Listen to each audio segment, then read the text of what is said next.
1 Pierre chapitre 1 Pierre, apôtre de Jésus-Christ, à ceux qui sont étrangers et dispersés dans le Pont, la Galatie, la Cappadoce, l'Asie et la Bithynie, et qui sont élus selon la prescience de Dieu le Père, par la sanctification de l'Esprit, afin qu'ils deviennent obéissants, et qu'ils participent à l'aspersion du sang de Jésus-Christ, que la grâce et la paix vous soient multipliées. Béni soit Dieu, le Père de notre Seigneur Jésus-Christ, qui, selon sa grande miséricorde, nous a régénérés, pour une espérance vivante, par la résurrection de Jésus-Christ d'entre les morts, pour un héritage qui ne se peut ni corrompre, ni souiller, ni flétrir, lequel vous est réservé dans les cieux, à vous qui, par la puissance de Dieu, êtes gardés par la foi pour le salut prêt à être révélé dans les derniers temps.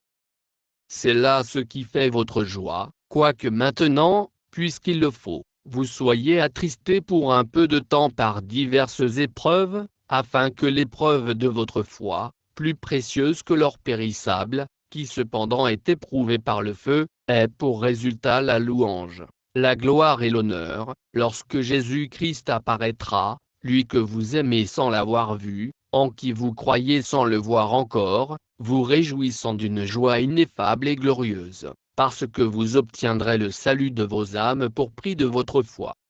Les prophètes, qui ont prophétisé touchant la grâce qui vous était réservée, ont fait de ce salut l'objet de leurs recherches et de leurs investigations, voulant sonder l'époque et les circonstances marquées par l'Esprit de Christ qui était en eux, et qui attestait d'avance les souffrances de Christ et la gloire dont elles seraient suivies.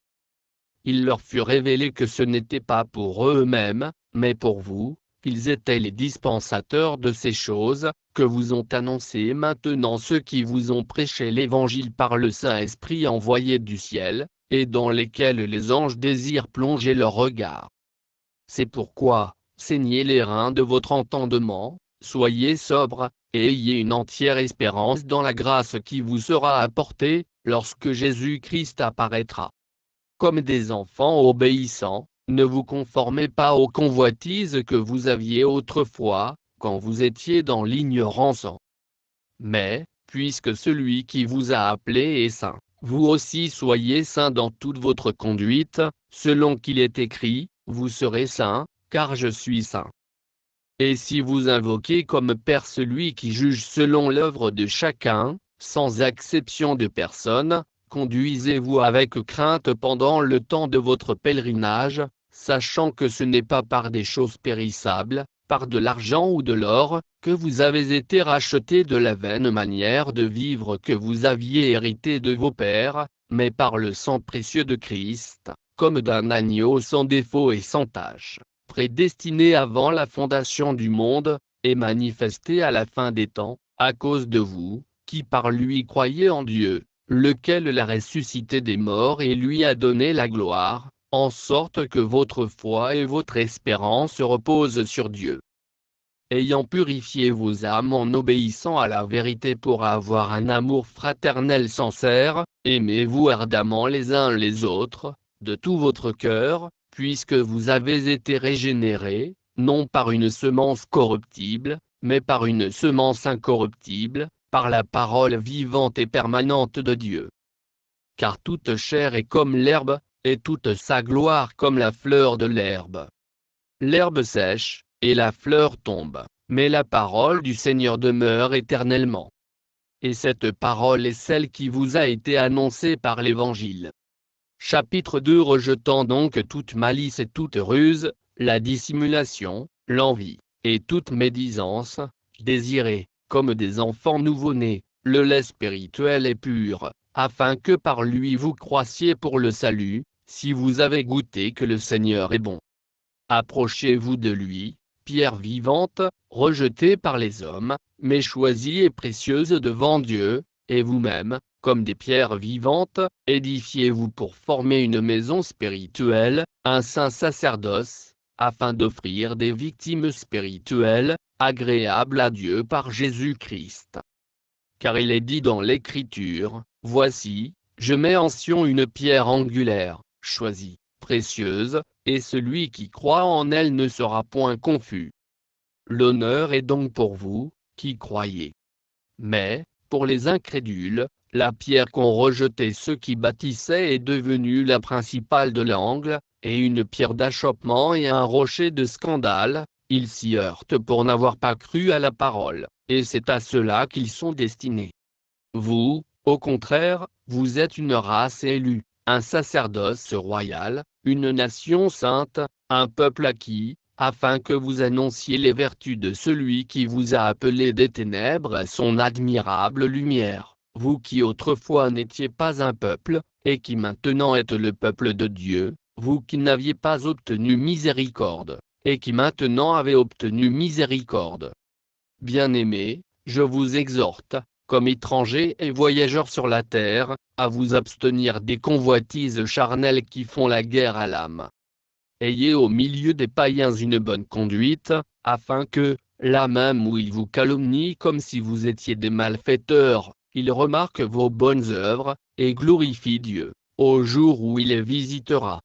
Soyez soumis, à cause du Seigneur, à toute autorité établie parmi les hommes, soit au roi comme souverain, soit au gouverneur comme envoyé par lui pour punir les malfaiteurs et pour approuver les gens de bien. Car c'est la volonté de Dieu qu'en pratiquant le bien vous réduisiez au silence les hommes ignorants et insensés, étant libres, sans faire de la liberté un voile qui couvre la méchanceté, mais agissant comme des serviteurs de Dieu. Honorez tout le monde, aimez les frères, craignez Dieu, honorez le roi. Serviteurs, soyez soumis en toute crainte à vos maîtres, non seulement à ceux qui sont bons et doux, mais aussi à ceux qui sont d'un caractère difficile. Car c'est une grâce que de supporter des afflictions par motif de conscience envers Dieu, quand on souffre injustement. En effet, quelle gloire y a-t-il à supporter de mauvais traitements pour avoir commis des fautes? Mais si vous supportez la souffrance lorsque vous faites ce qui est bien, c'est une grâce devant Dieu. Et c'est à cela que vous avez été appelés, parce que Christ aussi a souffert pour vous, vous laissant un exemple, afin que vous suiviez ses traces, lui qui n'a point commis de péché, et dans la bouche duquel il ne s'est point trouvé de fraude, lui qui, injurié, ne rendait point d'injures, maltraité, ne faisait point de menaces, mais s'en remettait à celui qui juge justement, lui qui a porté lui-même nos péchés en son corps sur le bois, afin que morts au péché nous vivions pour la justice, lui par les meurtrissures duquel vous avez été guéris. Car vous étiez comme des brebis errantes. Mais maintenant vous êtes retournés vers le pasteur et le gardien de vos âmes.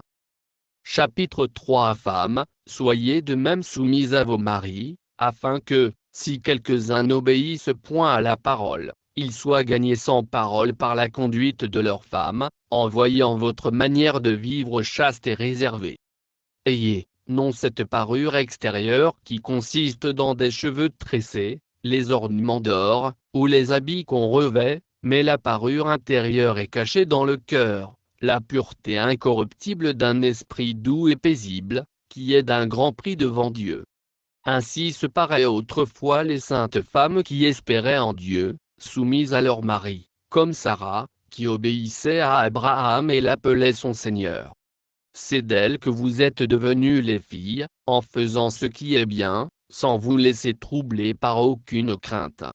Marie, montrez à votre tour de la sagesse dans vos rapports avec vos femmes, comme avec un sexe plus faible, honorez-les, comme devant aussi hériter avec vous de la grâce de la vie. Qu'il en soit ainsi, afin que rien ne vienne faire obstacle à vos prières. Enfin, soyez tous animés des mêmes pensées et des mêmes sentiments, pleins d'amour fraternel, de compassion, d'humilité. Ne rendez point mal pour mal, ou injure pour injure, bénissez, au contraire, car c'est à cela que vous avez été appelés, afin d'hériter la bénédiction. Si quelqu'un, en effet, veut aimer la vie et voir des jours heureux, qu'il préserve sa langue du mal et ses lèvres des paroles trompeuses, qu'il s'éloigne du mal et fasse le bien, qu'il recherche la paix et la poursuive, Car les yeux du Seigneur sont sur les justes et ses oreilles sont attentives à leurs prières, mais la face du Seigneur est contre ceux qui font le mal. Et qui vous maltraitera, si vous êtes zélés pour le bien. D'ailleurs, quand vous souffririez pour la justice, vous seriez heureux. N'ayez de aucune crainte, et ne soyez pas troublés, mais sanctifiez dans vos cœurs Christ le Seigneur, étant toujours prêt à vous défendre, avec douceur et respect, devant quiconque vous demande raison de l'espérance qui est en vous, et ayant une bonne conscience, afin que, là même où ils vous calomnient comme si vous étiez des malfaiteurs, ceux qui décrient votre bonne conduite en Christ soient couverts de confusion. Car il vaut mieux souffrir, si telle est la volonté de Dieu, en faisant le bien qu'en faisant le mal. Christ aussi a souffert une fois pour les péchés, lui juste pour des injustes, afin de nous amener à Dieu, ayant été mis à mort quant à la chair, mais ayant été rendu vivant quant à l'esprit, dans lequel aussi il est allé prêcher aux esprits en prison, qui autrefois avaient été incrédules, lorsque la patience de Dieu se prolongeait, au jour de Noé, pendant la construction de l'arche, dans laquelle un petit nombre de personnes, c'est-à-dire 8, furent sauvées à travers l'eau. Cette eau était une figure du baptême, qui n'est pas la purification des souillures du corps, mais l'engagement d'une bonne conscience envers Dieu, et qui maintenant vous sauve, vous aussi, par la résurrection de Jésus-Christ, qui est à la droite de Dieu, depuis qu'il est allé au ciel, et que les anges, les autorités et les puissances, lui ont été soumis. Chapitre 4. Ainsi donc, Christ ayant souffert dans la chair, vous aussi armez-vous de la même pensée. Car celui qui a souffert dans la chair en a fini avec le péché, afin de vivre, non plus selon les convoitises des hommes, mais selon la volonté de Dieu, pendant le temps qui lui reste à vivre dans la chair. C'est assez, en effet, d'avoir dans le temps passé accompli la volonté des païens, en marchant dans la dissolution, les convoitises, l'ivrognerie, les excès du manger et du boire, et les idolâtries criminelles. Aussi trouvent-ils étrange que vous ne vous précipitiez pas avec eux dans le même débordement de débauche, et ils vous calomnient. Ils rendront compte à celui qui est prêt à juger les vivants et les morts. Car l'Évangile a été aussi annoncé aux morts, afin que, après avoir été jugés comme les hommes quant à la chair, ils vivent selon Dieu quant à l'esprit. La fin de toute chose est proche. Soyez donc sages et sobres, pour vaquer à la prière. Avant tout, ayez les uns pour les autres une ardente charité, car la charité couvre une multitude de péchés. Exercez l'hospitalité les uns envers les autres, sans murmure. Comme de bons dispensateurs des diverses grâces de Dieu, que chacun de vous mette au service des autres le don qu'il a reçu, si quelqu'un parle, que ce soit comme annonçant les oracles de Dieu, si quelqu'un remplit un ministère, qu'il le remplisse selon la force que Dieu communique, afin qu'en toute chose Dieu soit glorifié par Jésus-Christ, à qui appartiennent la gloire et la puissance, au siècle des siècles. Amen. Bien-aimés, ne soyez pas surpris, comme d'une chose étrange qui vous arrive, de la fournaise qui est au milieu de vous pour vous éprouver. Réjouissez-vous, au contraire, de la part que vous avez aux souffrances de Christ, afin que vous soyez aussi dans la joie et dans l'allégresse lorsque sa gloire apparaîtra. Si vous êtes outragés pour le nom de Christ, vous êtes heureux, parce que l'Esprit de gloire, l'Esprit de Dieu, repose sur vous. Que nul de vous, en effet, ne souffre comme meurtrier, ou voleur, ou malfaiteur, ou comme s'ingérant dans les affaires d'autrui. Mais si quelqu'un souffre comme chrétien, qu'il n'en ait point honte, et que plutôt il glorifie Dieu à cause de ce nom. Car c'est le moment où le jugement va commencer par la maison de Dieu. Or, si c'est par nous qu'il commence, quelle sera la fin de ceux qui n'obéissent pas à l'évangile de Dieu? Et si le juste se sauve avec peine, que deviendront l'impie et le pécheur? Ainsi, que ceux qui souffrent selon la volonté de Dieu remettent leurs âmes au fidèle Créateur, en faisant ce qui est bien. Chapitre 5. Voici les exhortations que j'adresse aux anciens qui sont parmi vous, moi ancien comme eux, témoin des souffrances de Christ, et participant de la gloire qui doit être manifestée. Paissez le troupeau de Dieu qui est sous votre garde, non par contrainte, mais volontairement, selon Dieu, non pour un gain sordide, mais avec dévouement, non comme dominant sur ceux qui vous sont échus en partage, mais en étant les modèles du troupeau. Et lorsque le souverain pasteur paraîtra, vous obtiendrez la couronne incorruptible de la gloire. De même, vous qui êtes jeunes, soyez soumis aux anciens.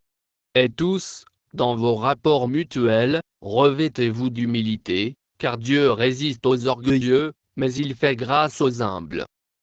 Humiliez-vous donc sous la puissante main de Dieu, afin qu'il vous élève au temps convenable, et déchargez-vous sur lui de tous vos soucis, car lui-même prend soin de vous. Soyez sobre, veillez. Votre adversaire, le diable, rôde comme un lion rugissant, cherchant qui il dévorera. Résistez-lui avec une foi ferme, sachant que les mêmes souffrances sont imposées à vos frères dans le monde. Le Dieu de toute grâce, qui vous a appelé en Jésus-Christ à sa gloire éternelle, après que vous aurez souffert un peu de temps, vous perfectionnera lui-même, vous affermira, vous fortifiera, vous rendra inébranlable. À lui soit la puissance au siècle des siècles. Amen. C'est par Sylvain, qui est à mes yeux un frère fidèle, que je vous écris ce peu de mots, pour vous exhorter et pour vous attester que la grâce de Dieu à laquelle vous êtes attachés est la véritable. L'Église des élus qui est à Babylone vous salue, ainsi que Marc, mon fils. Saluez-vous les uns les autres par un baiser d'affection. Que la paix soit avec vous tous qui êtes en Christ.